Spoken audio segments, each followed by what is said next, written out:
Hi, I'm Callie, and this is my audience. Coca-Cola is the largest cola company in the entire world, but it sure didn't start this way.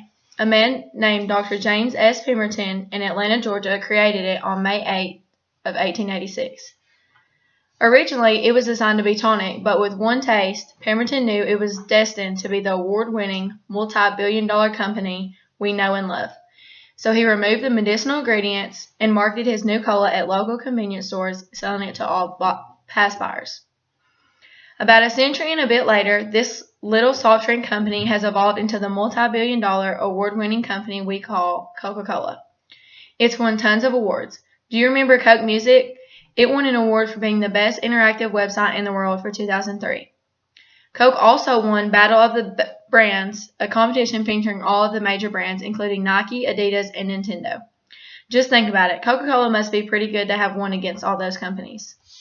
And for my first visual aid, I printed off a chart, and it was Coca-Cola is the #1 brand on Facebook, and 1.04 million people voted that.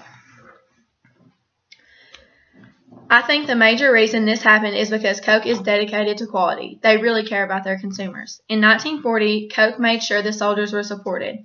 No matter how much it cost them, Coke was dedicated to giving each of the soldiers a Coke for only 5 cents, which was an amazing price.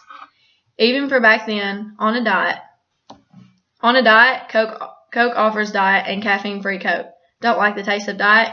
Coke is now offering their diet-flavored Coke with a hint of lime.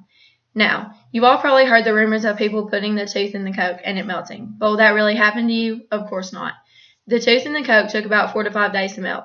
The Coke you drink only touches your mouth for a few seconds. Still not convinced? Just remember the tooth in the Coke is dead and your teeth are living. Coke also has less sugar than apple juice, orange juice, and grape juice. So why bother have some sugar-loaded beverage like orange juice in the morning when you can enjoy a Diet Coke? But you've probably never heard your parents saying, "No orange juice in the morning," have you? So far, I've told you all about how wonderful Coke is and how successful they are, but there's a darker side, one that has been lurking in the shadows for all these years. I'm talking about Pepsi. The dark side of the cola world. Pepsi began in 1898, almost 10 years after Coke. So why do I say Pepsi are the bad guys? Well, first, take a look at their commercials. The bully and pick on Coke. There's this one commercial where a guy working for Coca-Cola gets taken into a Pepsi van and is given the choice between Coke and Pepsi. Obviously, since it's a Pepsi commercial, he picks the Pepsi. He is returned to the Coke factory and chases after the van. Another commercial shows Pepsi with some piping van with hydraulics and such, and then they show this junky old truck with Coca-Cola on it. Another commercial shows this guy who is a Coke collector drinks a Pepsi and sells all his Coke stuff. Sensing a pattern here? Obviously, Pepsi's way of advertising is putting down the competition. You could call Pepsi the bully of the Coke world. I mean, they keep tasting Coke and making it look bad. Have you ever seen just one commercial where Coke does the same thing? No, but despite these gestures, Coke is still #1. Pepsi claims they are so much better than Coke, but is that really true? A recent survey shows that almost 4 times as many people like Coke over Pepsi. So why is Coke so much better? I'm about to tell you why. It's because they refuse to give up even when things aren't going their way.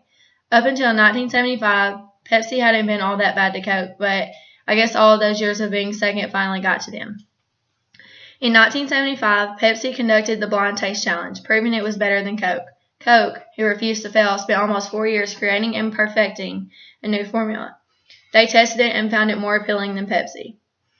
They called this new drink the Coca-Cola Classic, but rather than rubbing it in Pepsi's face, telling how it was so much better, they merely advertised a new and improved formula and nothing else. You know, back in the 1930s, Pepsi decided to lower the prices, thinking it would attract more customers and take away Cokes. Unfortunately for them, it was dubbed the poor man's drink or imitation cola. This made Coke seem like a luxurious drink only the rich were allowed to have. Of course, that made Coke a status symbol, and anyone who couldn't afford Coke would buy Pepsi and serve it to their guests in Coke bottles to trick them into believing they were wealthy. Now back to Pepsi's way of advertising. They like to use famous people in their commercials, like Britney Spears. But do you really even like the drink? An anonymous source reports seeing pictures of Britney on the beach and drinking, you guessed it, a Coke. Where Pepsi decides to promote cool In and fashionable, Coke goes for a feeling of happiness and peace, a timeless feeling that appeals to all ages. So in the end, it's your choice. Do you order a Pepsi or a Coke? Me, I'll take a Coca-Cola because I know that when I buy a Coke, I don't just buy a soft drink. That's not what Coke is. It's an inspiration. It has helped others in need, regardless of the consequences it faced. When others put them down, they turned the other cheek when times were tough. They never quit.